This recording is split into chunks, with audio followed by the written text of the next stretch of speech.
तो नमो नमः। व्यक्तित्व विकास का भारतीय दृष्टिकोण, इस प्रश्न पत्र में सेक्शन बी, सी और डी में श्रीमद् भगवत गीता के कुछ श्लोक निर्धारित हैं, और जो सेक्शन बी और सी है उसको हम कर चुके हैं, और उसमें व्यक्तित्व के विषय में बताया गया था कि भाई व्यक्तित्व असल में अगर जीव है मनुष्य शरीर में, तो वो असल में है क्या, वो भगवान का ही अंश है। ये इस तरह से आप इसको समझ सकते हैं। पिछले जो हमारे पास विषय हैं, क्षर अक्षर या फिर क्षेत्र क्षेत्रज्ञ, उनमें तीन ही मूलतः विषय हैं। एक है पुरुष, जो कि भगवान का ही अंश है। दूसरा है प्रकृति, जो कि एक तरह से अव्यक्त है, और उसका जो व्यक्त स्वरूप है उसके अंदर महत, अहंकार, पंचभूत, पंच ज्ञानेन्द्रिया, पंच कर्मेंद्रिया, पांच विषय, बुद्धि, मन, ये सब उसके अंदर निर्धारित है। तो अब यहाँ पर बात है व्यवहार सुधार के मापदंड। तो व्यवहार जो है मनुष्य का दो स्थितियों में है। एक तो समाज के स्तर पर, चाहे वो अपने घर परिवार में है या फिर घर से बाहर है, और एक होता है व्यक्तिगत। तो व्यक्तिगत दृष्टि से भी हम विचार करें कि मनुष्य अगर अकेला है तो वो दुखी है, परेशान है। क्यों है दुखी? या कई बार बहुत चिड़चिड़ा हो गया है, या फिर कोई रोने ही लग जा रहा है। जैसे आजकल बीमारी के कारण लोग जो है बहुत ज्यादा शोक की स्थिति में है, विषाद बहुत ज्यादा बढ़ गया है, सामाजिक रूप से जो है नकारात्मकता आ गई है, और अभी कितने समय तक रहेगी तो ये कुछ स्पष्ट रूप से नहीं कहा जा सकता। धीरे धीरे लोग अपने को संभालने की कोशिश कर रहे हैं, फिर भी है परेशानी। तो हम किस तरह से व्यवहार को सुधारें, और व्यवहार सुधार के क्या मापदंड हो? स्वधर्म, स्वधर्म जब हमें इस शब्द के विषय में विचार करें, तो स्व का मतलब तो होता है अपना। धर्म का मतलब क्या है? धर्म, लोग विचार करते हैं भाई धर्म मतलब हिंदू धर्म, सिख धर्म या इस्लाम धर्म वगैरह वगैरह। ये धर्मों के प्रकार जिसको हम बोलते हैं, असल में ये संप्रदाय विशेष इसे कहा जाएगा। वास्तव में धर्म रिलीजन शब्द के लिए जो है हम इसे देख सकते हैं। इंग्लिश में रिलीजन शब्द के लिए, इंग्लिश का जो रिलीजन शब्द है उसके लिए संस्कृत के धर्म शब्द का प्रयोग किया जाता है, वो असल में उचित नहीं है। धर्म शब्द का अर्थ है ध्रियते इति धर्मः, जिसे धारण किया जाए। धर्म शब्द अनेकार्थी है, इसके अनेक अर्थ हैं, जैसे कि सत्य, सार्वभौमिक सत्य, कर्तव्य, धर्म शास्त्रों में निर्धारित धर्म। धर्म मूलतः धर्मशास्त्र के हिसाब से, संस्कृत साहित्य के हिसाब से विचार करें तो दो प्रकार का है। एक तो है विशेष धर्म और एक है सामान्य धर्म। सामान्य धर्म मतलब चाहे वो किसी भी जाति का हो, संप्रदाय का हो, किसी भी देश का हो, और कोई भी कहीं पे भी हो किसी भी काल में, तो वहां पर उसका जो धर्म है तो उसमें होता है अहिंसा, सत्य, अस्तेय, शौच, इंद्रिय निग्रह इत्यादि इत्यादि। ये जो है ये सामान्य धर्म है, मतलब सभी के प्रति अहिंसा होनी चाहिए। और उसी प्रकार से ये जो धर्म का पालन है ये मन से भी, वाणी से भी और कर्म से भी, मनसा वाचा कर्मणा, तीनों तरह से किया जाना चाहिए। अब प्रश्न होता है विशेष धर्म का। विशेष धर्म क्या है कि जैसे पिता का, एक व्यक्ति है एक्स, वो पिता भी है, वो पुत्र भी है, वो पति भी है, और वो किसी का शिष्य भी है, और वो किसी का अध्यापक भी है। तो उस स्थिति में अब ये जो चार पांच एक ही व्यक्ति जब है, तो उसका अलग अलग परिस्थितियों में क्या धर्म है। जब पत्नी के प्रति क्या उसका वही धर्म है जो पुत्र के प्रति, और पुत्र के प्रति जो धर्म है क्या वही उसका पिता के प्रति भी है, क्या वही उसका जो है। तो ये वहां पर विशेष धर्म के हिसाब से जो है धर्म बदलता है। तो धर्म अर्थात कि दूसरे व्यक्ति के प्रति हमारा क्या कर्तव्य है, हमारा क्या हमें क्या करना चाहिए, ये जो है असल में तो कर्तव्य के लिए भी धर्म शब्द का प्रयोग ये हम देख सकते हैं संस्कृत में। तो अब है स्वधर्म की पहचान कि भाई ये कैसे पता चले कि ये है असल में जो मुझे करना चाहिए, और अंतरात्मा की आवाज का इसमें कितना क्या योगदान है। इस विषय, ये कुछ विषय हैं जिनको पाठ्यक्रम में निर्धारित किया है, और उसके ऊपर परीक्षा में प्रश्न भी किया गया है। जैसे कि श्रीमद् भगवद गीता के अनुसार स्वधर्म की व्याख्या, स्वधर्म है क्या? तो जैसे मैंने आपको बताया, स्व मतलब अपना, धर्म मतलब कर्तव्य। तो भगवत गीता के अनुसार क्या है स्वधर्म? द्वितीय अध्याय जिसका नाम सांख्य योग है, इसमें ये जो प्रश्न, ये जो पद्य आप सामने देख रहे हैं, ये परीक्षा में निर्धारित है। जैसे मैंने पहले भी बताया, ये वाला हिस्सा जो है, ये इस तरह से ये मूल पद्य है जो कि परीक्षा में आपको पूछा जा सकता है या पूछा गया है। और अगर आपने परीक्षा में कहीं कोई उद्धरण देना है, श्लोक को लिखना है, तो वहां पर आप इसी तरह से मूल श्लोक का प्रयोग करें। परंतु जब आपने अर्थ को समझना है या समझाना है, तो वहां पर आप इसका प्रयोग कर सकते हैं, ये जिस तरह से संधि को तोड़ा गया है। अब जैसे यहाँ पर है स्वधर्मम अपि च अवेक्ष्य, इसको कर दिया है स्वधर्मम अपि च अवेक्ष्य। तो अब हम इस तरफ देखेंगे अर्थ को समझने के लिए, और ये क्योंकि परीक्षा में आ चुका है तो हम थोड़ा और ध्यान देंगे। स्वधर्म मतलब अपने धर्म को, अपि मतलब भी, च और अवेक्ष देखकर, न नहीं, विकम्पितुम डरने के लिए या कांपने के लिए, अरहसी योग्य हो। मतलब अपने कर्तव्य को देखकर भी तुम कांपने योग्य नहीं हो, तुम पीछे हटने योग्य नहीं हो। फिर क्या है? धर्म्याद युद्धात। अब ये जो दोनों शब्द हैं, दोनों में ही पंचमी विभक्ति का एक वचन यहाँ पे प्रयोग किया गया है। तो धर्म्याद युद्धात मतलब धर्म युद्ध से। धर्म मतलब जो धर्म योग्य है, धर्म के जो अनुसार है, ठीक है ना। ऐसा नहीं है कि भाई वो धर्म के अनुसार कहा नहीं गया, बल्कि धर्म के अनुसार जो निर्देश जिसका किया गया है, ऐसे युद्ध से। अन्यत दूसरा, क्षत्रिय से, क्षत्रिय का, न श्रेय विद्यते, कि भाई क्षत्रिय का दूसरा कोई भी श्रेय नहीं है। दूसरा कोई भी श्रेय, श्रेय और प्रेय दो शब्द हैं। प्रेय का मतलब होता है जो अच्छा लगता है, जरूरी नहीं है वो अच्छा हो, बट जो अच्छा लगता है वो है प्रेय। और श्रेय वो होता है जो कि अच्छा है, जरूरी नहीं है वो अच्छा लगे, बट जो कि अच्छा हो उसे कहते हैं श्रेय, और जो अच्छा लगे उसे कहते हैं प्रेय। तो अपने धर्म को देखकर भी कांपने योग्य नहीं हो, धर्म युक्त युद्ध से, धर्म युक्त युद्ध से अर्थात धर्म युद्ध से अच्छा क्षत्रिय के लिए दूसरा कुछ भी नहीं है। और फिर ये क्या है कि बहुशाखा व्यवसायत्मिका बुद्धिर एक ही कुरुनंदना बहुशाखा येनंताश्च बुद्धियो व्यवसायिनाम। कि भाई व्यवसायत्मिका का मतलब क्या होता है? निश्चयात्मिका, जो एक निश्चय वाली है, मतलब जिसमें दो नहीं है, ठीक है।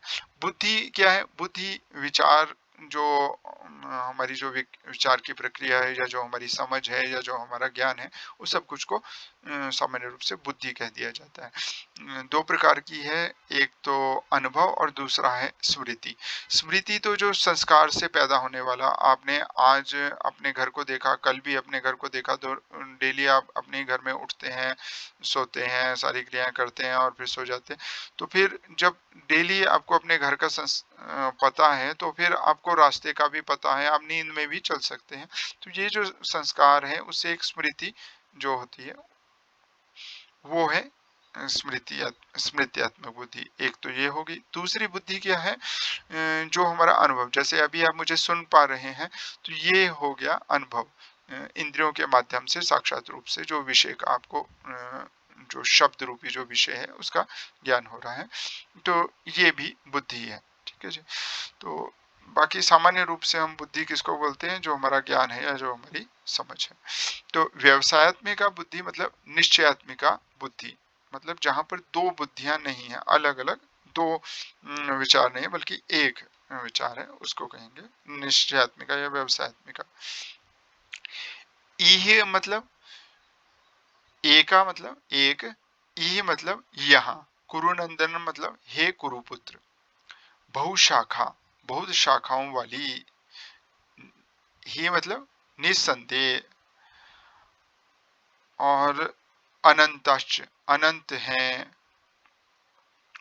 बुद्धियां अनंत बुद्धियां हैं, अव्यवसायी नाम जो अव्यवसायी हैं, जो अनिश्चय वाले हैं, जिनका कोई निश्चय नहीं है, उनकी बुद्धियां अनेक होती हैं, परंतु जो निश्चयात्मिका बुद्धि है वो केवल एक होती है। इसको हम यहाँ पर इस तरह से समझ सकते हैं कि जैसे अर्जुन बोल रहा है कि भाई मैं युद्ध नहीं करूंगा एक स्थिति में, तो और दूसरी तरफ ये सोच रहा है मैं युद्ध करने ही तो आया हूँ, अगर मैं युद्ध नहीं करूंगा, अच्छा युद्ध करना क्या मेरे लिए श्रेष्ठ है, युद्ध करेंगे तो क्या हम जीतेंगे कि वो जीतेंगे, और युद्ध करेंगे तो वो मेरे जो घर वाले हैं, रिश्तेदार, जिनको बिना मैं जीना नहीं चाहता वो मर जाएंगे, तो मुझे युद्ध नहीं करना चाहिए। तो इस प्रकार की ये जो बुद्धियां, ये अलग अलग विरोधी जो विचार हैं, ये हैं एक तरह से अनिश्चयात्मिका। और निश्चयात्मिका है कि भाई मुझे युद्ध करना है, इस प्रकार की बुद्धि। तो अब यहाँ पर 3 श्लोक हैं, ये वाला 42वां जो कि परीक्षा में 2 बार आ चुका है, ये 43 और ये 44, और इनको हमें एक साथ लेकर के ही अर्थ इनका लेना पड़ेगा। तो इस श्लोक को हम पहले लें। कामात्मनः स्वर्गपरा, और इसी के साथ जुड़े हुए शब्द हैं वेदवाद रतः नान्यद अस्तितिवादिनः। कामात्मनः मतलब भोगों को, या भोगों में जो तन्मय हो रहे हैं, जो कर्म, ठीक है ना, उनको कहेंगे कामात्मनः। काम मतलब सुख, और सुख को तो हर एक व्यक्ति भोगना चाहता है, तो भोग में जो तन्मय हो रहे हैं उसे कहा है कामात्मना। और स्वर्ग परा मतलब जो जिनकी बुद्धि में स्वर्ग ही सबसे श्रेष्ठ है, सबसे बढ़ चढ़ करके है, ठीक है जी। और वेद वादरता, ये जो यहाँ पे शब्द है वेद वाद, कि भाई वेद के वाक्यों में ही जो प्रीति रखते हैं, जो अब वेद के वाक्य 3 तरह के हैं, उपासनात्मक, ज्ञानात्मक और कर्मात्मक। जो कर्मात्मक है उनको कर्म कांड में, और उपासनात्मक उपासना कांड में, और ज्ञानात्मक ज्ञान कांड में, तो 3 प्रकार से विभाजन है। तो जो कर्म कांड के जो वेद वाक्य हैं, उनमें जो प्रीति रखते हैं उनको बोलते हैं वेद वाद रतः, वेद के वाक्यों में प्रीति रखने वाले। तो पहले क्या कहा कि भाई जो भोगों में तन्मय हो रहे हैं, दूसरी बात कही जिनकी बुद्धि में स्वर्ग ही सबसे परम प्रिय, परम प्राप्य वस्तु है, सबसे बढ़ चढ़ रहा है। तीसरी बात है कि भाई जो वेद के वाक्यों में ही प्रीति रखने वाले हैं, और तीसरी बात न अन्यद, नहीं है दूसरा, न मतलब नहीं, अन्यद मतलब दूसरा, अस्ति है, इति वादिने ऐसा कहने वाले। कौन ऐसा कहने वाले? कौन? अविपश्चितः अविवेकी, याम जिसको, इसको, पुष्पित वाणी को, दिखावटी वाणी, ठीक है ना।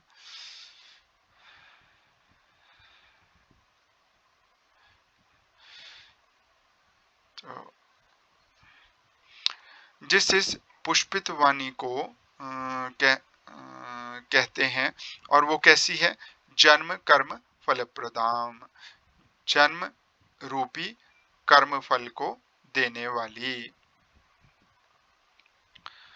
ठीक है। यहाँ पर क्या कहा था?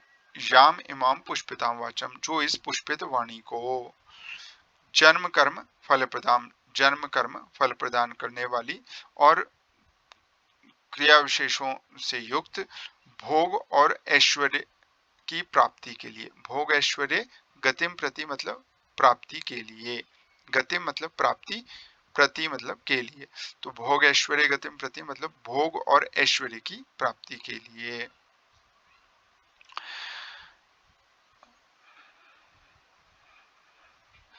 भोग ऐश्वर्य प्रसक्ता नाम, भोग और ऐश्वर्य में जो लगे हुए हैं उनकी, ठीक है, भोग और ऐश्वर्य में जो अत्यंत आसक्त हैं, प्रसक्त मतलब जो अत्यंत आसक्त हैं, भोग और ऐश्वर्य में जो अत्यंत आसक्त हैं, और अपहृत चेतसाम, अपहरण किया गया है चित जिनका, उनकी व्यवसायत्मिका निश्चयात्मिका बुद्धि समाधि, समाधि में, समाधो मतलब समाधि में, न विधीयते नहीं की जाती है।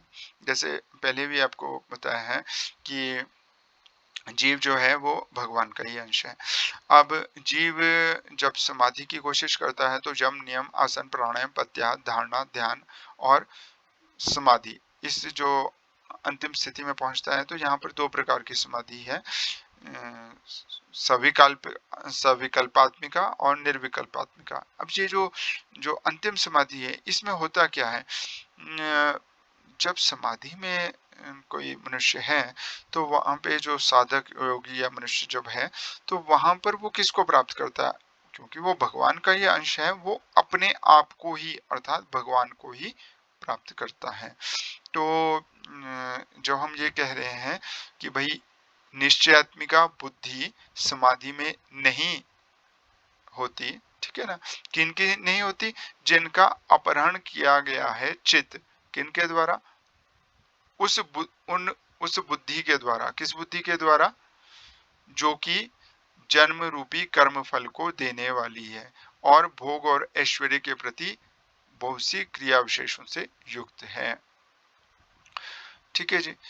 तो इस प्रकार की जो वाणी है, उनसे तया मतलब उस वाणी से, अपहृत जैसा मतलब अपहरण किया गया है चित्त जिनका, भोग ऐश्वर्य प्रसक्ता नाम, भोग और ऐश्वर्य में जो अत्यंत आसक्त हैं, उनको व्यवसायत्मिका बुद्धि निश्चयात्मिका बुद्धि समाधि में नहीं होती। तो अब इसका एक बार फिर से अर्थ देख लेते हैं कि भोगों को ही कामात्मान, कामात्मान मतलब भोगों में ही जो तन्मय है, और स्वर्ग परा, स्वर्ग को ही जो सबसे बढ़ चढ़ के मानते हैं, या जो कहें कि एक एक शब्द में आपको बताऊं तो भोग और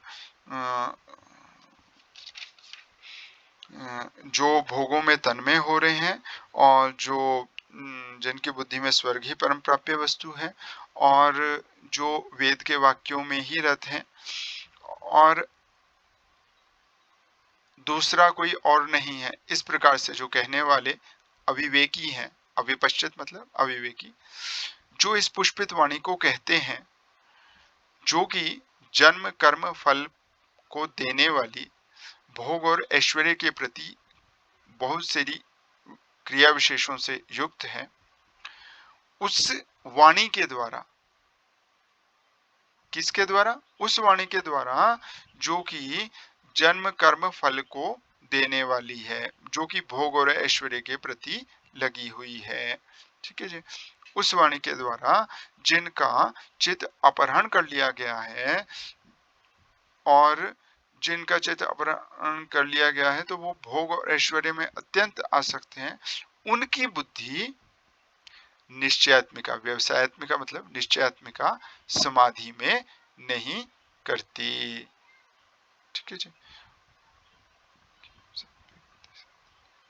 या यूं कहें कि उनकी निश्चयात्मिका बुद्धि समाधि में नहीं की जाती है। तो अब है श्रीमद् भगवद गीता के तृतीय, श्रीमद् भगवद गीतायाः श्रीमद् भगवद गीता के तृतीय अध्याय का क्या नाम है। श्रीमद् भगवद गीता के अनुसार और फिर क्या है, स्वधर्म की पहचान की विधि। तो अब हम इसमें देखेंगे स्वधर्म की पहचान की विधि क्या है। तृतीय अध्याय का नाम है कर्मयोग, और ये भी परीक्षा में आ चुका है। न कर्मणाम अनारंभात, ये असल में मेरे लिखने में गलती हुई है, संधि पूरी तरह से मैं नहीं तोड़ पाया हूँ यहाँ पर।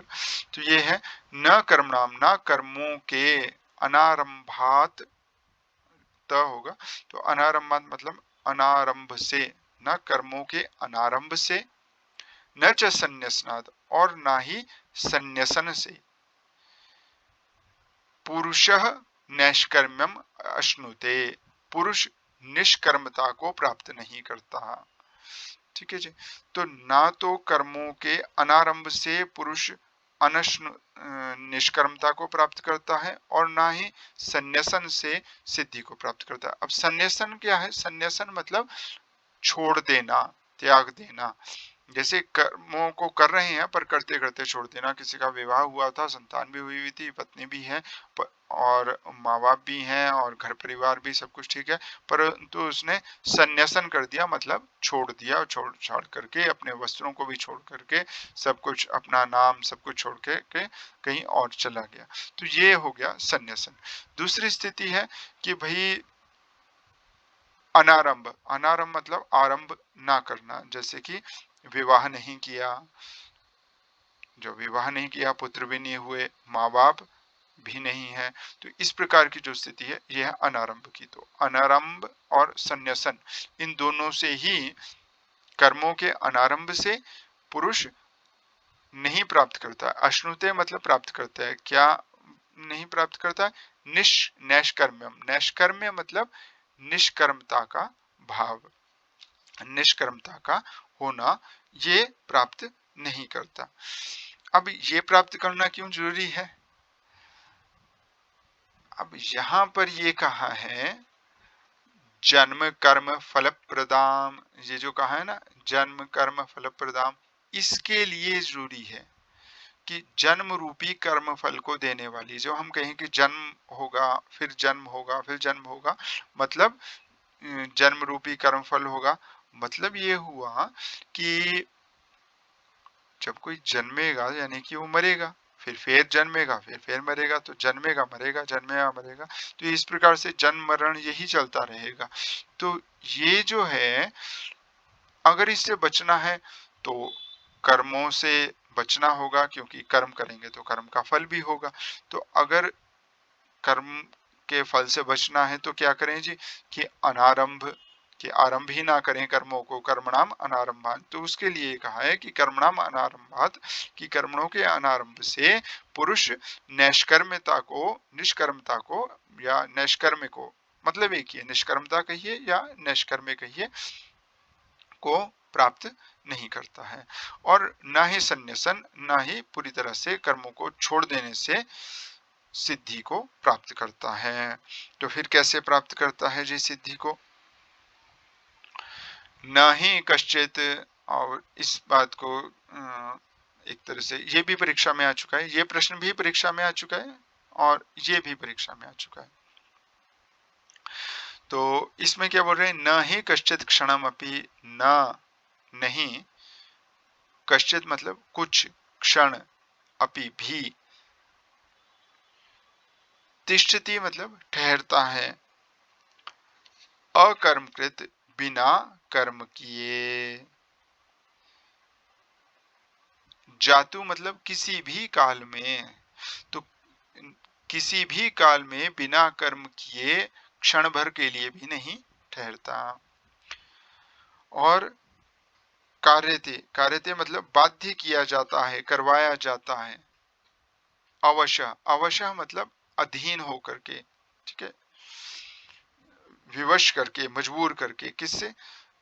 प्रकृति जही, प्रकृति से पैदा हुए गुणों के द्वारा, कर्म सर्व, कि वही जो कर्म है वो प्रकृति से पैदा हुए गुणों के द्वारा जबरदस्ती करवाया जाता है, इसलिए किसी भी क्षण बिना कर्म किए तो रहता ही नहीं। तो अगर कोई ये बोले कि भाई मैं कर्म करूंगा ही नहीं, तो कर्म अगर नहीं करेंगे तो भी बिना किसी बिना कर्म किए तो किसी भी क्षण रह ही नहीं सकते, कुछ ना कुछ कर्म तो कर रहे हैं। जैसे इस समय सुनने का आप कर्म कर रहे हैं, या फिर किसी समय सोने का, या फिर किसी समय बोलने का, या सोचने का, या फिर बैठे रहने का, या फिर खड़े रहने का, तो कुछ ना कुछ कर्म तो आप कर ही रहे हैं जब आप किसी कर्म विशेष को नहीं भी करें। और अगर संन्यास भी ले लें तो भी वो अपने जीवन यात्रा के लिए कुछ ना कुछ तो कर्म करता ही है, ठीक है ना। तो यही बात यहाँ बोल रहे हैं कि नियतम, तो अब करें क्या? देखिए ना जी, कि भाई एक तो प्रश्न ये है कि जन्म कर्म फल प्रदाम, कि जन्म कर्म फल को देने वाली है ठीक है जी। क्या देने वाली है? भोग और ऐश्वर्य की प्राप्ति के प्रति जो कर्म किया जाता है वो जन्म कर्म फल को देने वाला है। तो अब अगर उससे बचना हो और निष्कर्मता को प्राप्त करना हो तो ना तो कर्मों के अनारंभ से और ना ही संन्यासन से वो स्थिति होगी, क्योंकि किसी भी क्षण कोई भी जो है कर्म किए बिना नहीं रहता है और प्रकृति से पैदा हुए गुणों के द्वारा जबरदस्ती वो कर्म करवाया जाता है। तो फिर क्या है कि नियतम जो नियत है कि भाई ये करना बनता है, जो नियम के अनुसार है, जो किसी देश काल परिस्थिति में जो निर्धारित किया गया है उसे कहते हैं हम नियत। तो नियतम कर्म, जो नियत कर्म है उसे करो, नियतम कर्म कुरु। त्वम कर्म, तुम नियत कर्म करो। कर्म ज्यायः, कर्म जो है वो ज्याय है, वो श्रेष्ठ है। अकर्मणः, अकर्म से मतलब कर्म ना करने से कर्म करना श्रेष्ठ है। शरीर यात्रा, और जो शरीर की यात्रा है, अपीचते, वो भी तुम्हारी प्रसिद्धियद अकर्मणः, वो उसकी भी प्रसिद्धि नहीं होगी। कैसे प्रसिद्धि नहीं होगी? अकर्मणः, बिना कर्म किए तो उसकी भी प्रसिद्धि नहीं होगी, तो इसलिए कर्म करो। फिर क्या कह रहे हैं? यज्ञार्थात, कि भाई यज्ञ के निमित्त किए जाने वाले। अब जैसे शास्त्रीय बोल रहा है कि भाई फलाना कर्म करो, फलाना कर्म करो, तो वो शास्त्र के द्वारा जो निर्धारित कर्म है वो एक तरह से यज्ञ है, चाहे वो सामाजिक यज्ञ है या व्यक्तिगत यज्ञ है। ठीक है। तो यज्ञ अर्थात जो यज्ञ के निमित्त, जैसे विवाह भी एक यज्ञ है, ठीक है ना। तो और उसी प्रकार से अध्ययन, अध्यापन, ये सारे यज्ञ हैं, ठीक है ना। या फिर कोई राजा है और वो देश की रक्षा कर रहा है या सैनिक देश की रक्षा कर रहा है, तो वो यज्ञ, अपना यज्ञ में अपनी आहुति दे रहे हैं, यज्ञ में अपना योगदान दे रहे हैं। तो यज्ञ अर्थात मतलब यज्ञ के लिए, ठीक है, यज्ञ के प्रयोजन से। कर्मणः, जो कर्म है, यज्ञ के अलावा जो कर्म है, अन्यत्र, अन्य जगह, लोक में, अयम कर्म बंधन, यह कर्म बंधन, ये जो लोक है वो यज्ञ के अलावा किए गए कर्म से बांधने वाला है। तदर्थम कर्म कौन्ते, तो इसलिए कर्म तो करो, परंतु कैसे कर्म करो? मुक्त संग, संग से मुक्त होकर के समाचर, आचरण करो। तो दो बातें कही है, एक तो कर्म के विषय में या कर्तव्य के विषय में कि भाई आपने जो कर्तव्य करना है वो करना है जो कि यज्ञार्थ है, जो कि नियत है, जो कि करना बनता है और उसी से ही शरीर यात्रा होगी। और दूसरा आचरण कैसा होना चाहिए? मुक्त संग, मतलब संग से मुक्त होकर के, मतलब आसक्ति से मुक्त होकर के, कि भाई इसलिए नहीं कि भाई ये व्यक्ति मुझे अच्छा लगता है या ये व्यक्ति मुझे बुरा लगता है, बल्कि ये मेरा करना कर्म कर्तव्य था इसके प्रति, इसलिए कर्म करो, इसको कहेंगे मुक्त संग समाचार। और ये जो श्लोक है ये परीक्षा में तो आ ही चुका है। प्रधानमंत्री जो हैं उन्होंने इसका प्रयोग सिविल सेवकों के लिए, लोक सेवा आयोग की परीक्षा में उत्तीर्ण होकर के जो अपना ट्रेनिंग कार्य पूरा कर चुके हैं उनके लिए, उनको उद्बोधन के लिए इस श्लोक का प्रयोग किया है। तो ये काफी इंपॉर्टेंट श्लोक है। इसको आप याद करके इसका व्याख्या आदि में भी प्रयोग कर सकते हैं। तो यहाँ पर इन दो श्लोकों में बताया गया कि क्या करना है, इसमें भी और इसमें भी। और ये जो ये श्लोक थे इसमें बताया गया कि किसी भी परिस्थिति में कर्म किए बिना नहीं रह सकते, ठीक है ना। ये बताया कि क्या नहीं करना है। तो अब बात है कि प्रकृतेः क्रियमाणानि गुणैः कर्माणि सर्वशः, कि अहंकार से जो विमूढ़ है। अब अहंकार का मतलब हम ले लेते हैं अभिमान। अभिमान का मतलब तो एक तरह से जो है कि मान होना, ठीक है ना, अपने को इज्जत महसूस करना, बल्कि अहंकार का मतलब वो यहाँ पर नहीं है। अहंकार का मतलब कैसे है कि अहम करोमि इति अहंकारः, कि भाई मैं कर रहा हूं या मैं कर रही हूं। देखिए पहली बात तो ये कि शरीर पुरुष का हो सकता है किसी स्थिति में, जो जीव है उसके लिए पुरुष की बजाय स्त्री का शरीर हो सकता है हाथी का शरीर हो सकता है, चींटी का शरीर हो सकता है, किसी और पशु पक्षी या फिर पेड़ का ही शरीर क्यों ना हो, ठीक है ना। ये शरीर है, परंतु असल में मैं इनसे भिन्न हूँ। मैं कौन हूँ? मैं तो भगवान का ही अंश हूँ। ये तो हुआ वास्तविक अहम। और ये जो अहंकार से विमूढ़ ज्ञान है वो है कि भाई मैं तो पुरुष हूँ या मैं तो महिला हूँ या मैं तो मेरा ये नाम है या मेरा वो नाम है, मैं इतना अमीर हूँ या मैं इतना गरीब हूँ। ये इस प्रकार के जो विचार हैं ये सारे अहंकार से विमूढ़ होने पर, अहंकार से मूर्ख होने पर होते हैं, ठीक है जी। अहम इति करता कि भाई मैं करता हूँ, इति अहंकार से, ऐसा अहंकार से जो विमूढ़ आत्मा है वो मानता है। प्रकृति से, प्रकृति के गुणों के द्वारा, प्रकृति है मतलब प्रकृति के, गुण ही मतलब गुणों के द्वारा, क्रियमाण ही मतलब क्रियमाणानि मतलब किए जाते हुए, है ना। कर्माणि मतलब कर्मों को, प्रकृति के द्वारा, प्रकृति के गुणों के द्वारा किए जाते हुए कर्मों को अहम करोमि, मैं करता हूं, ऐसा जो समझ लेता है वो क्या है? वो अहंकार विमूढ़ात्मा है, ठीक है जी। तो फिर आगे, और ये भी परीक्षा में आ चुका है। और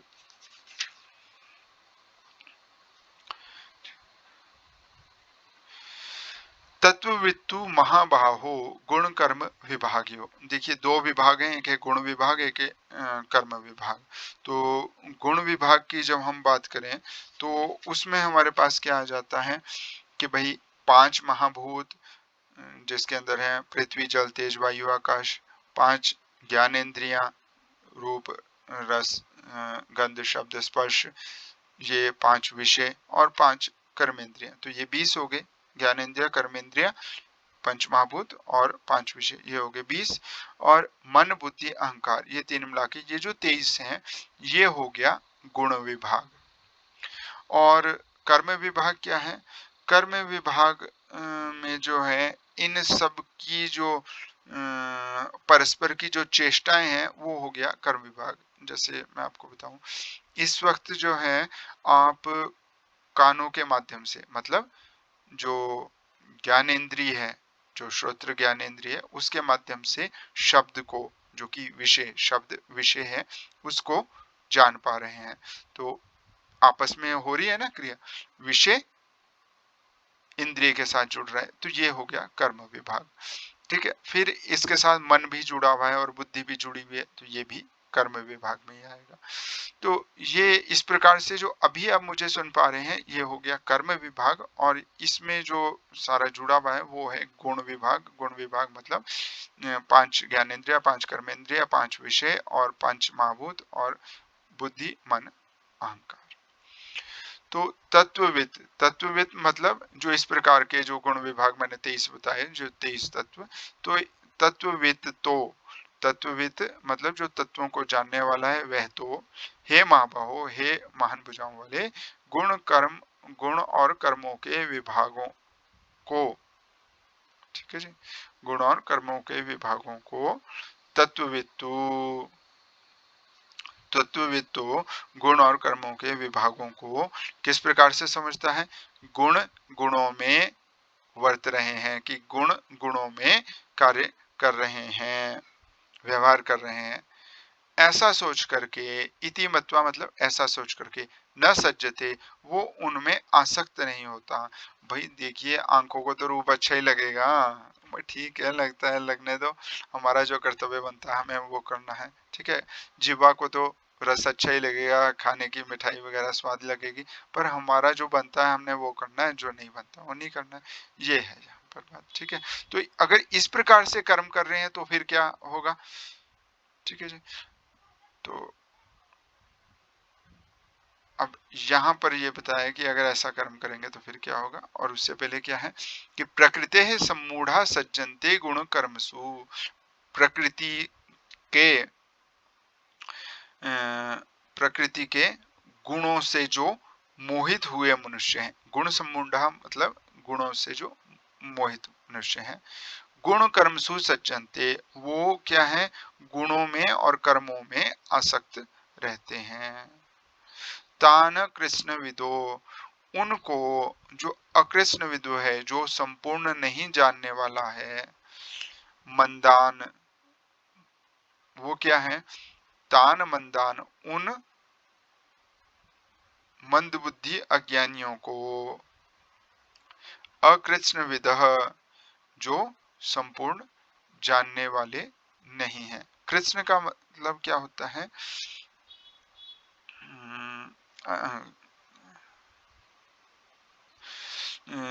कृष्ण का मतलब होता है संपूर्ण, ठीक है ना। तो कृष्णविद मतलब जो पूर्णतया जानने वाला है, मतलब ज्ञानी। अकृष्णविद मतलब जो पूर्णतया जानने वाला नहीं है।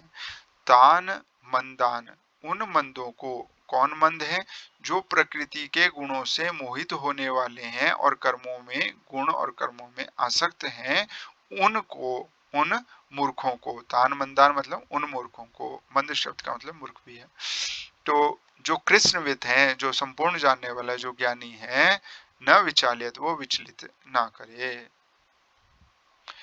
मई सर्वाणी कर्माणि संन्यस्य, मुझ में सभी कर्मों को छोड़ करके, संन्यास मतलब छोड़ करके, अध्यात्म चेतसा, और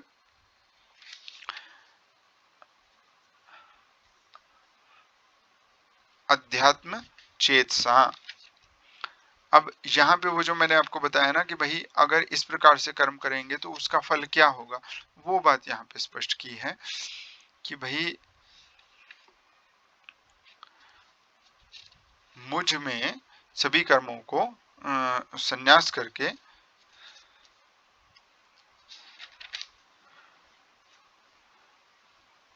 युध्यस्व।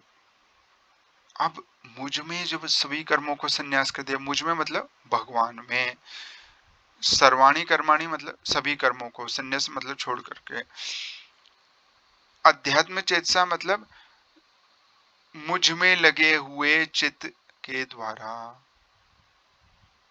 अगर छोड़ना है तो कैसे छोड़ना है, मुझ में लगे हुए चित्त के द्वारा। और इसमें जब कर्मों को छोड़ना है, ठीक है जी, कर्मों को छोड़ना है मतलब कर्मों को करना नहीं छोड़ना है, बल्कि भगवान के प्रति छोड़ देना, भगवान के प्रति समर्पण कर देना है। तो वो कैसे कर देना है कि कर्म तो करना है, जो कि कर्म करना बनता, नियतम कुरु कर्म पहले भी कहा, ठीक है, यज्ञार्थं कर्मणो अन्यत्र कर्म बंधना, ये भी कहा। तो भाई भगवान में कर्मों को संन्यास मतलब भगवान में कर्मों को छोड़ना, मतलब कर्म करना नहीं छोड़ना, बल्कि कर्मों के फल को छोड़ देना।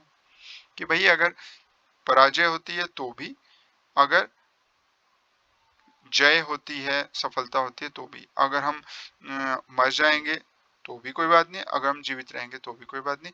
हमारा जो करना बनता है, नियतम कुरु कर्म जो है वो करना, नियतम कर्म जो है वो करना है, और जो यज्ञार्थ है वो करना है, ठीक है जी।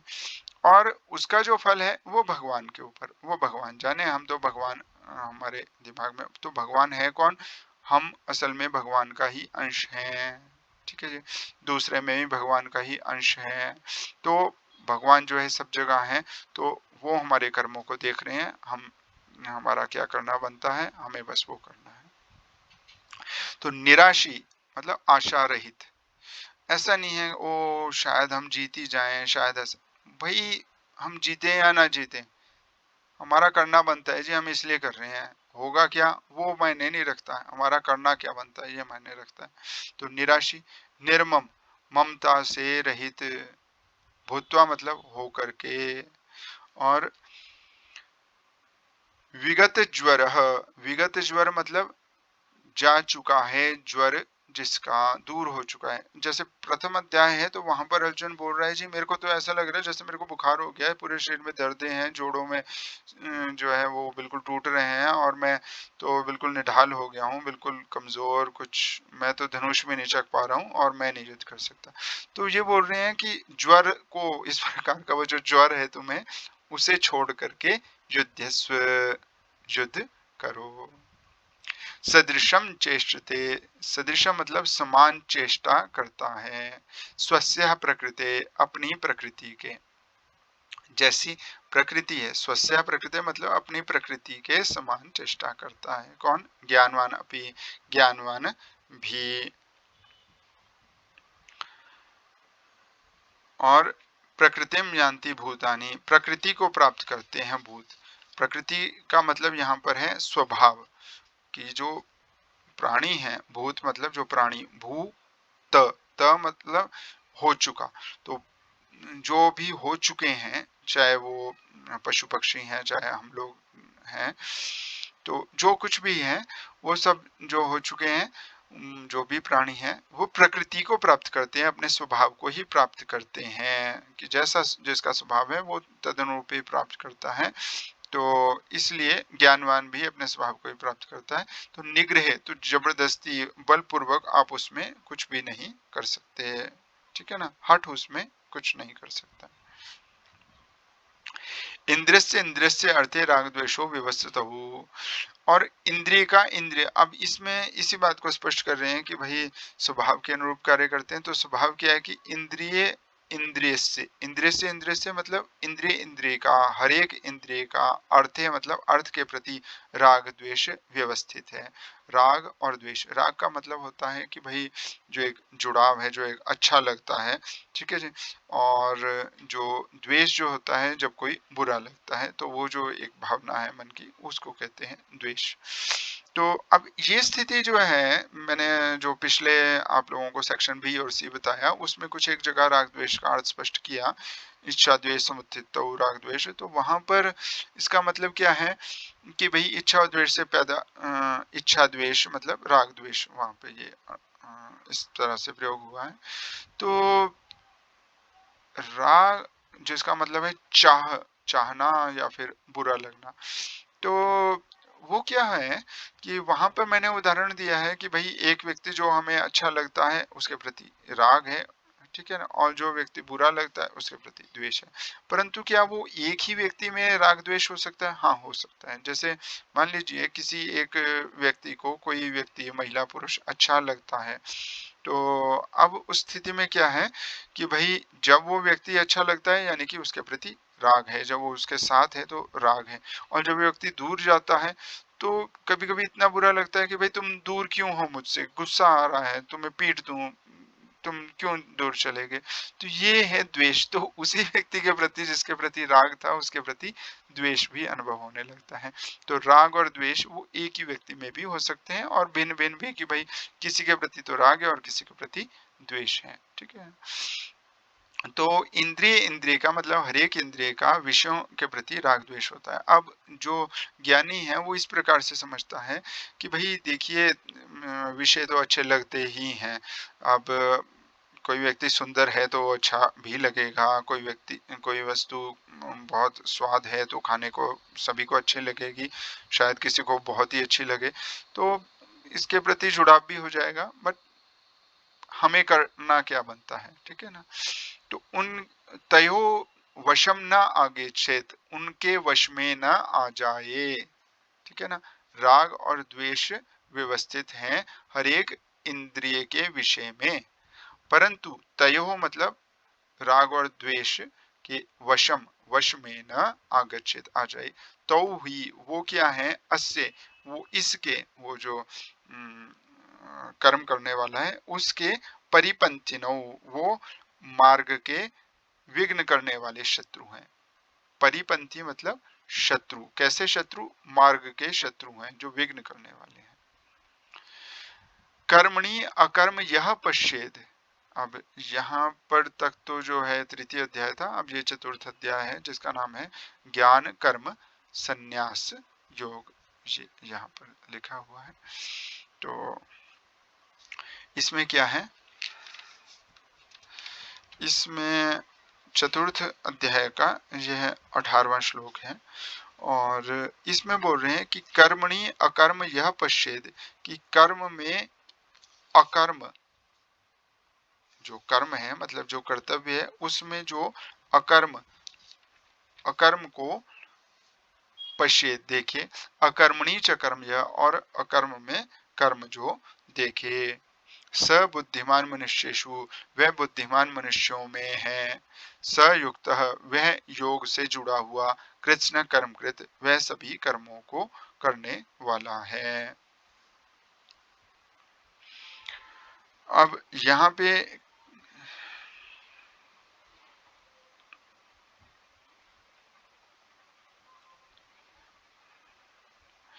तो इसका अर्थ मेरे ख्याल से शाब्दिक अर्थ तो जो है स्पष्ट है, परंतु शाब्दिक अर्थ के बाद जो अर्थ है वो समझना मुश्किल है। तो अभी हम शाब्दिक अर्थ को ही दोबारा देख लें कि कर्मणि मतलब कर्म है, अकर्म मतलब जो अकर्म है, यह मतलब जो, पश्येत देखे, अकर्मणि मतलब अकर्म में कर्म, मतलब कर्म में अकर्म और अकर्म में कर्म जो देखे वह बुद्धिमान है। और सयुक्त, युक्त मतलब योग में लगा हुआ, योग से जुड़ा हुआ। कृष्ण कर्मकृत, वह संपूर्ण कर्मों को करने वाला है।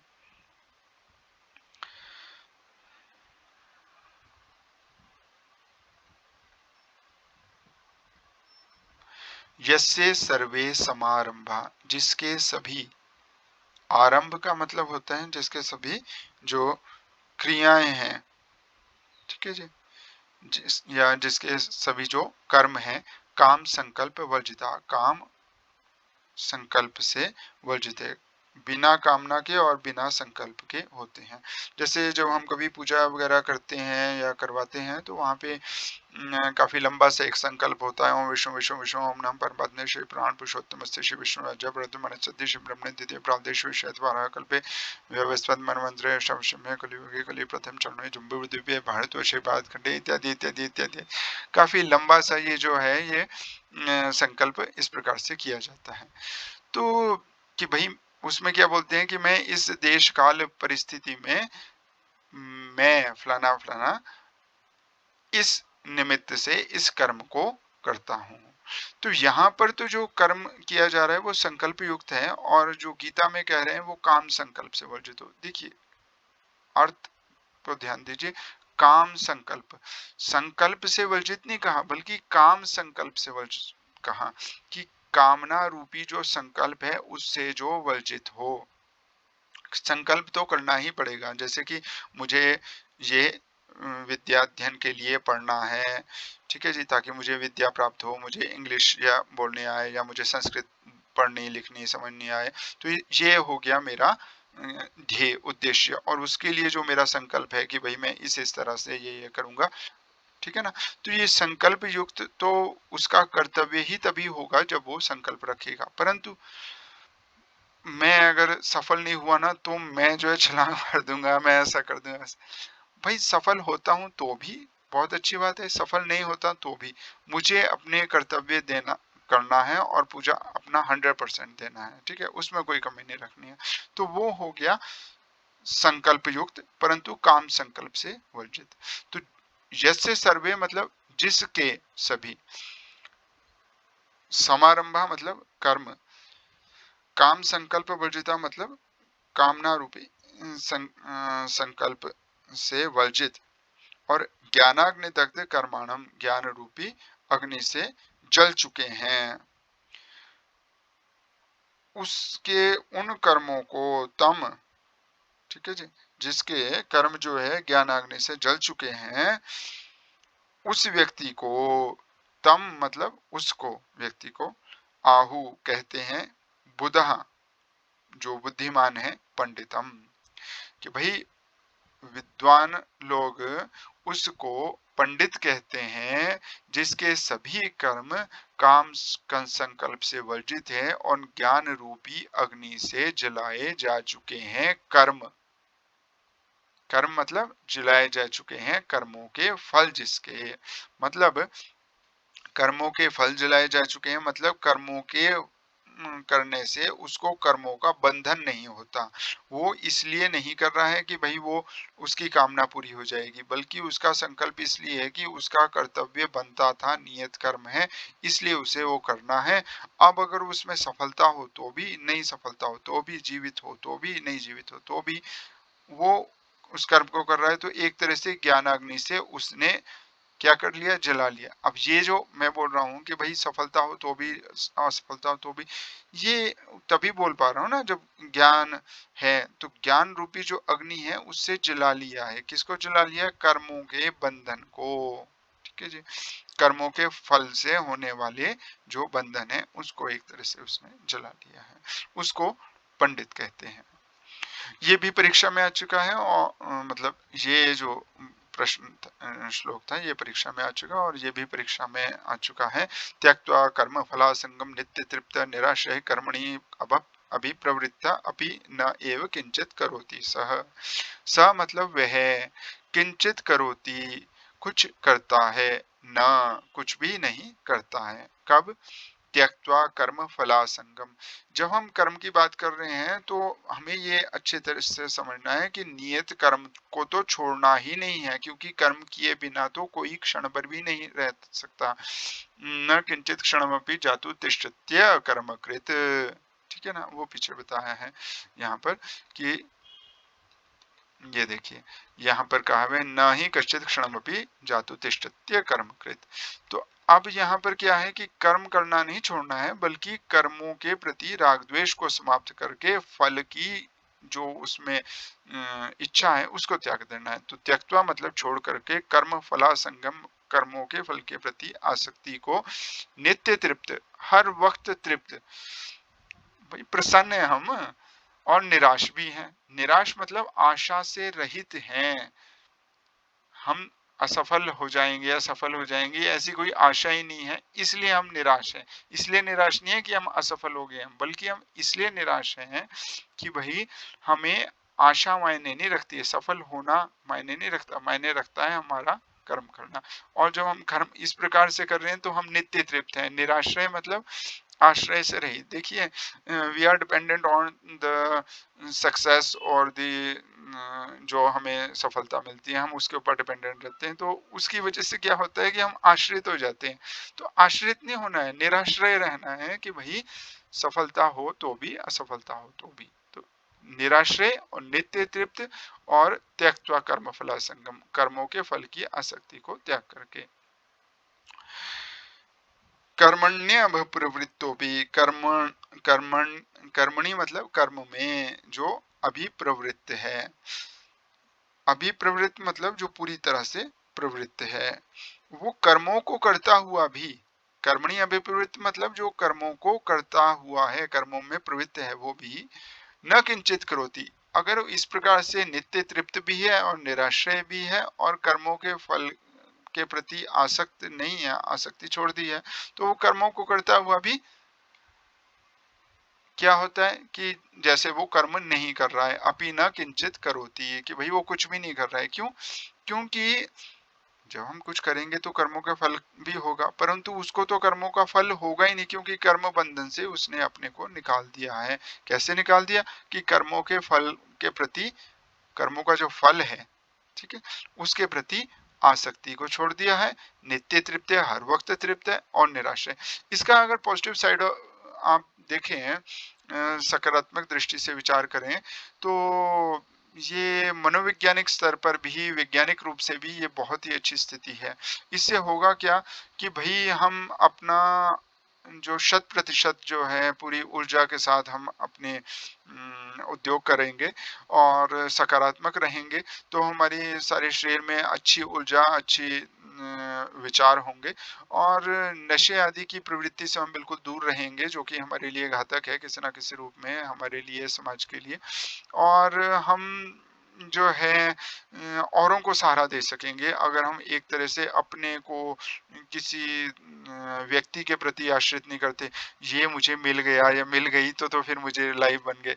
तो मतलब अगर नहीं मिला तो लाइफ नहीं बनेगी क्या? तो इस प्रकार के अगर हम आश्रम से रहेंगे तो एक प्रकार से हमारी लाइफ में कभी नेगेटिविटी नहीं आ सकती, कभी भय नहीं हो सकता, डर ही नहीं हो सकता। क्योंकि भय और डर तो तब होता है ना जब हमें कहीं आशा होती है। जब आशा ही नहीं है कोई तो भय का तो कोई स्थान ही नहीं है। ठीक है, हम हर वक्त ही तृप्त हैं। तो निराशी, अब ये है वो आइडियल स्टेट जो कि ये चतुर्थ अध्याय ज्ञान कर्म संन्यास योग इसमें बताई गई है और ये परीक्षा में आ चुका है कि निराशी आशा रहित यतचित्तात्मा जो कि क्या है जिसका अंतःकरण और इंद्रियों के सही शरीर जीता हुआ है उसको बोलते हैं चित्तात्मा। ठीक है जी, चित्तात्मा मतलब अंतःकरण और इंद्रियों के सही शरीर जीता हुआ है।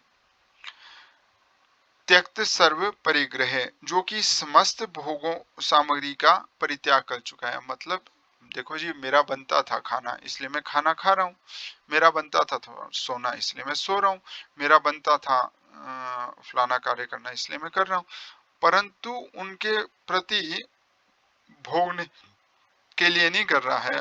ठीक है ना, बल्कि बनता था इसलिए कर रहा है। तो एक तरह से उसने समस्त भोगों की सामग्री का परित्याग किया, मानसिक रूप से परित्याग कर दिया है। तो वो निराशी है।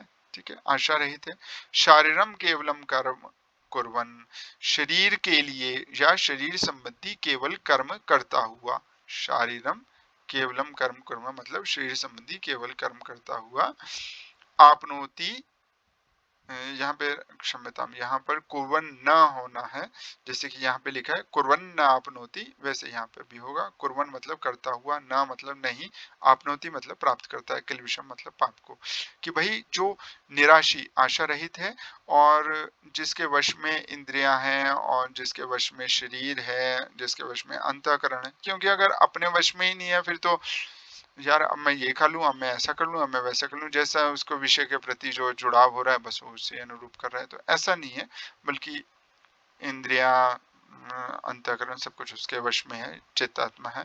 और दूसरे वो भोग सामग्री का, हर एक भोग सामग्री का परित्याग कर जाए, केवल शरीर के लिए जो शरीर संबंधी कर्म है उसको करता हुआ वो पाप को प्राप्त नहीं होता। किल्बिषम न आपनोति मतलब पाप को प्राप्त नहीं होता। यदृच्छा लाभ संतुष्ट है द्वंद्वातीत विमत्सर।